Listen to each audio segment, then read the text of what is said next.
Well, good morning and welcome back to CityLine. With me, I have Mr. Scott Thompson. He is the Public Information Officer from Sound Transit. Welcome back. Thank you, Amanda. Thanks for having me. It's great to have you back on the comfy couch. And we are here to talk about the Sound Transit update, which I can never get enough of the updates because I'm always like, looking, seeing what's going on. I'm kind of like the Gladys Kravitz of Tacoma. I got to know what's, and, right. And people see me and say, well, what is that happening? And we were just talking about, I asked you what it would be like to be in your mind to drive around a community that you know the construction projects in terms of, do you look at things differently when you're in a construction? Do you analyze things? And you said, yeah, in your previous job you did. Yeah, Absolutely. yeah. I think we all do, especially, if you drive around South Sound or go up to Seattle and try to drive there, look at the traffic. Oh, it's unbelievable. It doesn't matter what road you're on. You could be on 167, you could be on 405, you could be on I-5, you could be on, just trying to get around. It doesn't matter what time of day or what day it is. It doesn't. Traffic congestion is heavy. Traffic is traffic. Transit is certainly, I see it now, and I'm a user, that it's a great viable option, and we're trying to build more capacity for transit throughout the whole region. Absolutely. And you mentioned to me, and I think our viewers would appreciate this, you commute from Puyallup to Seattle every day on the Sounder. I live in Puyallup, but I catch the Sounder train over at the Sumner station. I'm a little bit closer to get over to Sumner. Okay. So I'm a morning and evening commuter. And our ridership on the South Line and the South Sounder increases every day. I don't think there's a day I don't go home that the Sounder train going home out of Seattle to the south, to Lakewood, Tacoma, is packed. It is. Yeah, I have many friends that ride that. We have tremendous support. I see a lot of people getting on in Kent and in Auburn and in Puyallup and down in Lakewood and Tacoma. And so, one of our goals is to try and increase, our trips through on Sounder, but we have to negotiate that with the railroad, BNSF, because we don't own that track, and we have to negotiate with them and their schedule for freight and everything else to get more trips. But that's part of our long-range plans, trying to do that, and also to extend Sounder line down to DuPont with more station down there to JBLM and DuPont area, where we know people are commuting up to Lakewood to catch the train. You got to play nice in the sandbox. We do. Let's talk about a local sandbox here, the Hilltop Tacoma Link project. Give us an update on this. Very exciting news. Yes. We've now awarded a construction contract for the 2.4 mile Hilltop Tacoma Link Extension to Walsh Construction. Dun, dun, dun. So that has been approved by our board and been awarded, and we will get them under contract, later this month officially, and look at starting work on that here this fall. Hopefully, maybe as early as October to actually start construction. So we'll be building that. We've talked about that extension. It's going to go, up Stadium Way, down Martin Luther King to end at 19th. We'll relocate the Theater District station, and we'll add 6 new stations along the way. We're also going to expand our operations and maintenance facility, because we are actually we will have new Link cars for this as well, to increase our capacity, and so we have to have more maintenance space to maintain all those as well too. Yes. So that's part of this project. So we're very excited to get that under construction, and there will be some traffic impacts to that. We are going down the middle of the street, so there will be some traffic impacts during construction. We're going to do some beautifications on the sidewalks and the roadways and the curbing and things like that. We thank you for that. Yeah, I think the other exciting thing for people to recognize is that there's a lot of development looking to come along when this line gets extended. The city has a number of projects, I think, that are in the works to build more housing, build more retail construction. Mixed use. So it's going to provide, I think, a lot of opportunity for people to get around the downtown area even more. I love that. Has the timeline changed at all? No, the timeline, we're still looking to have that finished by, I want to say the completion date is 2022, 2021. Eventually, long-range plans then is to go with, once we get to Martin Luther King and 19th, is then to extend the line further out to Tacoma Community College. So here's a look at the extension right now. So coming through the Hilltop, 6th Avenue, by the two major hospitals.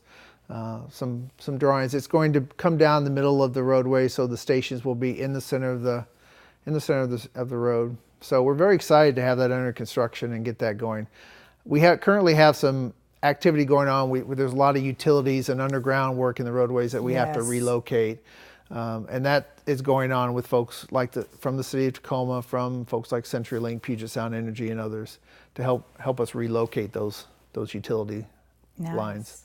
And you'll have a groundbreaking here sometime in October. We're looking at early, somewhere in I think the first part of October. We don't have any specific date yet, so we'll probably have some other community activities to meet the contractors and talk about schedule and community impacts and traffic impacts and things like that. But those are still things we have to get all worked out. Yeah, absolutely. So let's talk about the Tacoma Dome Link Extension project. Right. Because that in addition, I mean, my goodness, how much can you juggle at once here? Right. Well, that's got a little longer timeline, but Yeah, we're very excited that's going to bring our regional light rail system all the way down to the Tacoma Dome. So, once that's completed in 2030, folks in Tacoma will be able to hop on that light rail train and get to SeaTac in 35 minutes. Unbelievable. I mean, as it is now, sometimes it takes you 35 minutes to even get to the freeway. Right. To even start your journey to SeaTac. Yeah, so we're early, we're still early in the planning process, but we were here in the spring talking about our first round of open houses. So we've completed that, and we've gathered all that feedback and taken a look, and we're having another series of open houses coming up in September. So we have one at Tacoma here on September 19th, again at the Best Western Plus over the Tacoma Dome. We're entering into what we call our sort of level 2 evaluation of the project. So we had the representative project that was in the ST Sound Transit 3 plan.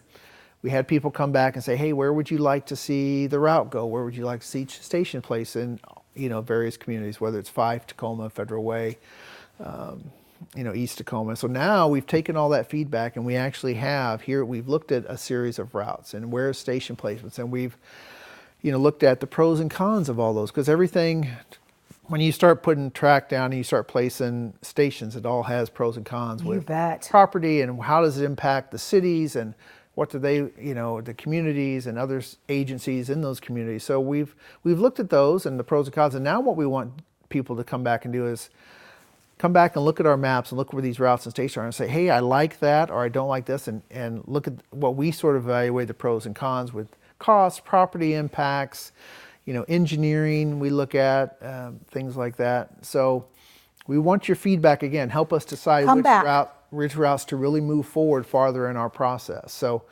there's still a lot of work to be done, and we want the community to come back and tell us what they like and don't like. Wow, that is phenomenal. So and is this the only chance on September 19th for them to give that feedback? No, we'll also have an online open house as well, which we did in the first round, so people can go online and look at maps and really dive deep into looking at where they're placed and how they might impact their community, or if they have property or around a particular location, want to look at that. That'll be, and they can comment online as well. But either in person or online, starting, I think the online is going to probably be open here maybe around the end of August, early September, and they'll go on for about 2 or 3 weeks. And so, but want to make sure, give us all your feedback, and you can always write us. You can always call our community outreach folks if you have questions. We're always out in the community. We're going to be out here in Tacoma in a few weeks up at the Hilltop Festival, and then we're going to be at the Stadium Art and Wine Walk. We'll have booths there to talk about all our projects and what's happening, what we're doing in Tacoma and the South Sound. You have maps there. We'll have some maps there. We'll have other project updates and things like that. Incredible. I mean, to have a chance to have input is such a valuable gift, but also the second part of that is also to have a conversation about, I was a part of the first meeting, I wanted to see this, it's not on there, can you help me understand why? Because that's the other part of holding public information meetings, is helping them understand the ripple effect, as you said, of, yes, this seems like a good idea, but when you play it out, it's not such a great idea. So how would this look instead? Right. So Scott, when do you get to the point where you're done with feedback? we're looking to get a preferred alignment and station locations to the board in 2019. So Okay.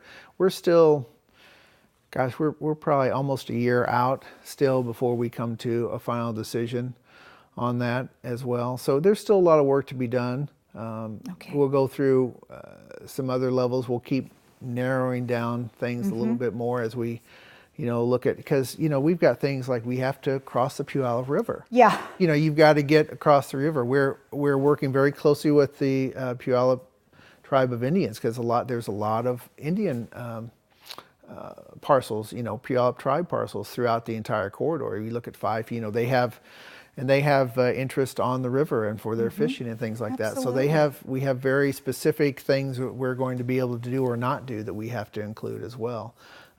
So we're still early, and we've got to go through the whole environmental review process as well. So that's ongoing as well. Absolutely. Part of this project is as you build out these lines, you bring in more cars and you bring in more light rail vehicles where you have to have places to maintain them. And so we're looking at building an operation and maintenance facility here in the south end as well to help maintain all the And that vehicles means that are coming. more jobs also. More jobs, yes. We thank you for that. Yeah. All right. So I want you back. I want you back here. Gosh, as soon as you're done with the open houses for the Tacoma Dome Link, and I also want you back here for an update on the Hilltop after the groundbreaking, so we can start talking about construction, interruptions, how things are going, and also asking people to be patient because this is progress. This is a good thing, and it takes time. So thank you so much for making this so easy to understand. Oh, you're welcome. And asking for our input. And I wish you major attendance in these meetings. Yes, everybody, please come out and join us at these open houses. And if you can't, please go online. We want to hear from you. Absolutely. Scott, thank you so much. Thank you, Amanda. Thanks You're for having me. welcome.